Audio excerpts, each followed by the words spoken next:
The morning sun filtered through the high windows of the county courthouse, casting long streaks of light across the marble floor. It should have been an ordinary day one of legal arguments, paperwork, and predictable rulings.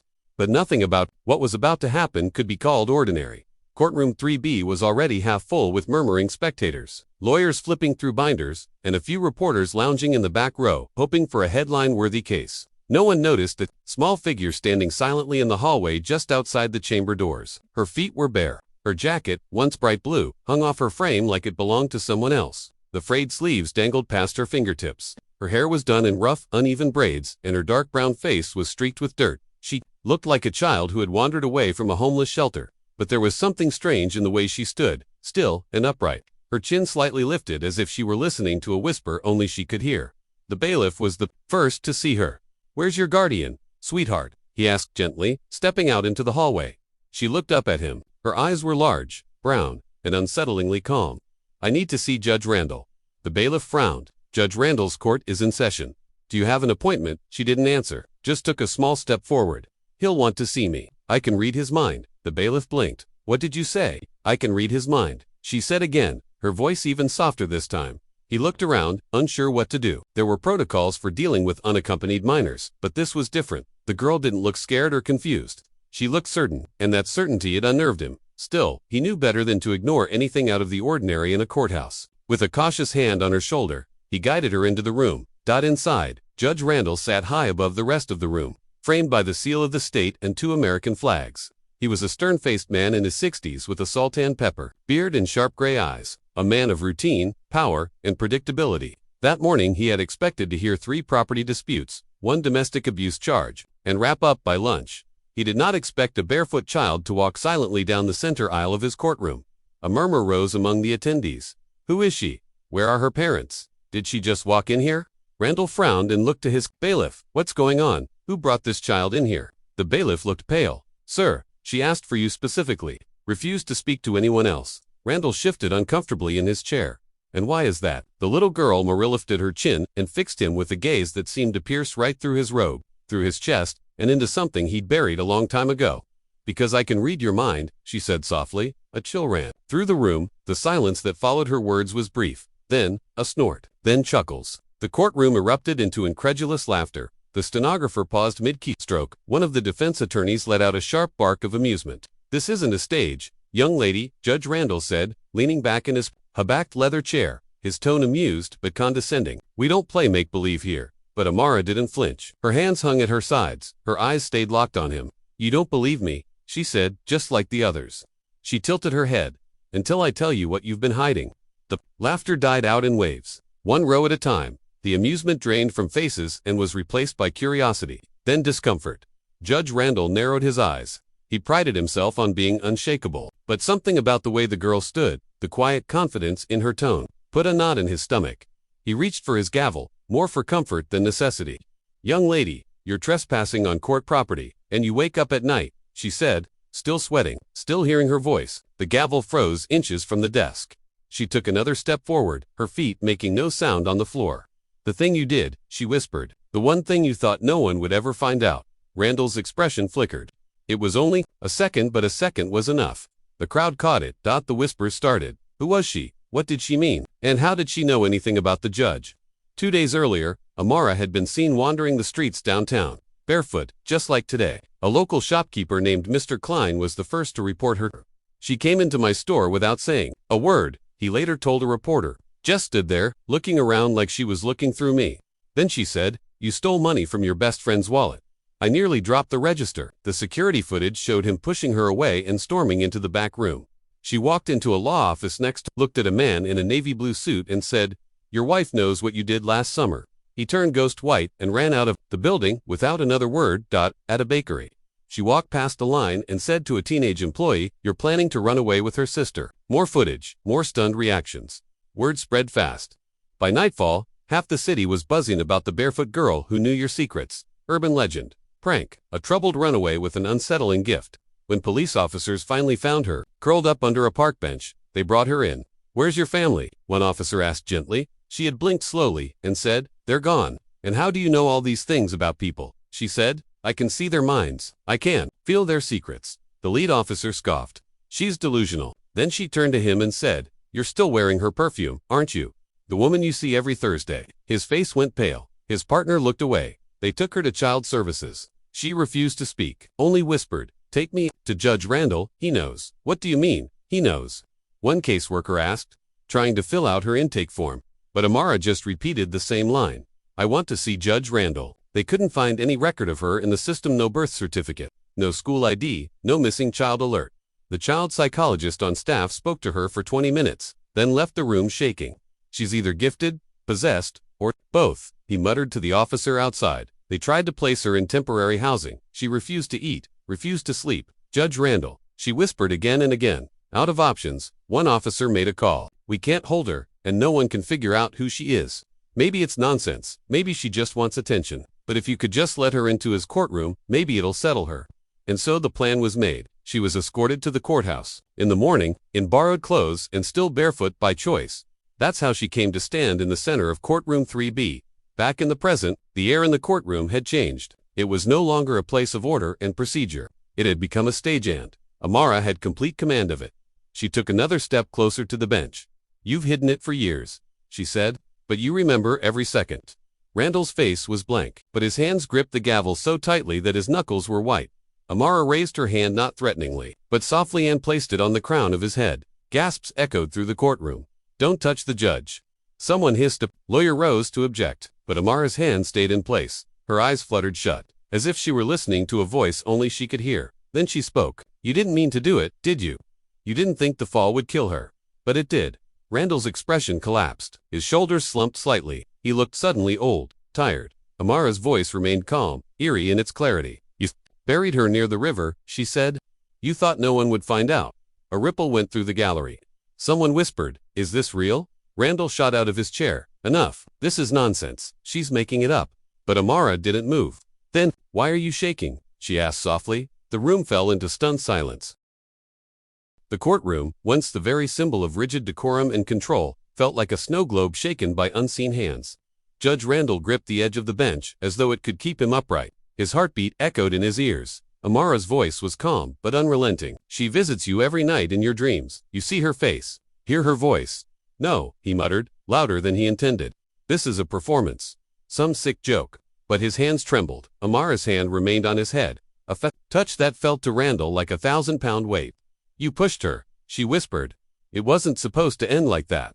But she hit her head on the rock. A stunned silence descended again, broken only by the shifting of uneasy feet and the scratch of pens against notepads as reporters scrambled to record every word. Randall's lips parted, a protest forming, but no sound came.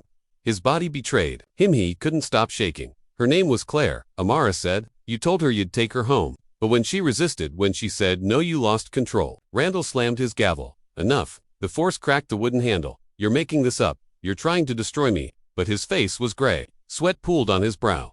Amara opened her eyes, still standing before him. "He kept something of hers," she said. "Didn't you?" Randall flinched. The spectators leaned forward.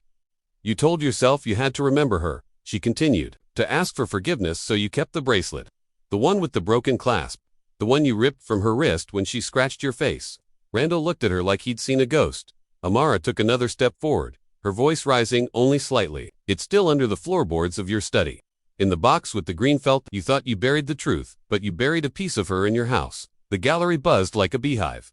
"She's lying." "What bracelet? This is insane." But the judge didn't move. He stared at the girl as though seeing her for the first time. No one could know that. He whispered hoarsely. The energy shifted again, this time not toward disbelief, but toward suspicion. A woman in the back row stood. "What bracelet is she talking about?" A man near the aisle whispered. "Could it be true?" Reporters clicked their pens, fingers flying over phones. A few rose from their seats. Judge Randall tried to regain control. "I demand this child be removed immediately. This is slander. This is an orchestrated attack." But no one moved. Not the bailiff, not the lawyers, not even the guards. They were all watching, waiting. Amara's voice cut through the murmurs. She screamed. You still hear her scream. Randall staggered back from the bench like her words had struck him physically. His face was pale, his eyes red-rimmed. "She begs you to stop," Amara said. "Every night, and you never do. She's making this up." Randall shouted, his voice cracking. "I've never heard any screams." Amara tilted her head. "Then why can I see her?"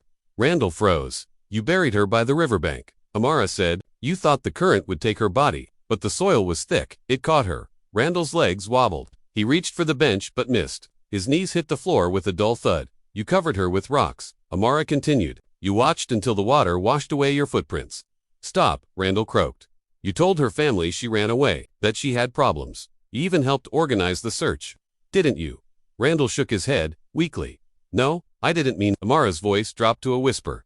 You lied, and they believed you. Suddenly, a voice rang out from the gallery. Claire was my sister. A young man, no older than 30, stood with tears streaking down his face. You said she got into a car and was never seen again. We searched for months. You monster. The room exploded. Cameras flashed. Reporters surged forward. Sir, is it true? One shouted. Judge Randall, did you kill Claire Donovan? Bailiffs rushed to block the media. Lawyers argued over each other. The courtroom had become a storm. But Amara stood still, her hand lowered. From his head, she's quiet now, she said softly. She says she can rest. Randall looked up at her, his eyes hollow. I didn't mean to, he whispered. I didn't mean to hurt her. It was just one moment of anger. Everything changed. The courtroom fell into a stunned silence. Officers approached the bench. You're under arrest for the murder of Claire Donovan. One announced. They pulled Randall to his feet. He didn't resist. It was supposed to be a secret. He muttered. No one was supposed to know. Amara watched him as he passed. She always knew, she whispered. She just needed someone to listen. Randall's arrest sent ripples through every legal and political circle in the city. By the time he was escorted out of the courtroom, the footage of his breakdown had already gone viral. News anchors stuttered through their reports, struggling to balance the shocking confession with the legacy of a man who had once been praised as a paragon of justice. Outside the courthouse, protesters gathered within hours. Some held photos of missing loved ones, others signs that read "Justice for Claire" and "We Believe Amara."